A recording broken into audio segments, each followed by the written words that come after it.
இன்னைக்கு mutual funds பத்தி நிறைய டீடைல்ஸ் நமக்கு தெரிய வந்துருச்சு. ஆனா சில பேசிக் டவுட்ஸ் கூட இருக்கு. எதுல வருமானம் அதிகம்?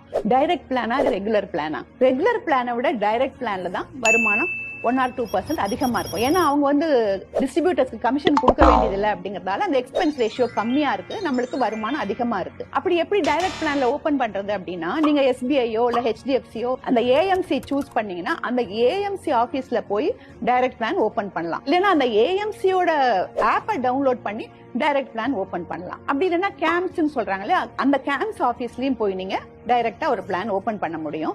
ரெகுலர் பிளான்ல வந்து பொதுவா மியூச்சுவல் ஃபண்ட் டிஸ்ட்ரிபியூட்டர்ஸ் ஆகட்டும், இல்லைன்னா பேங்க் பிரான்ச்சஸ்ல உள்ள ஸ்டாஃப் மூலம் நம்ம இன்வெஸ்ட் பண்ணலாம்.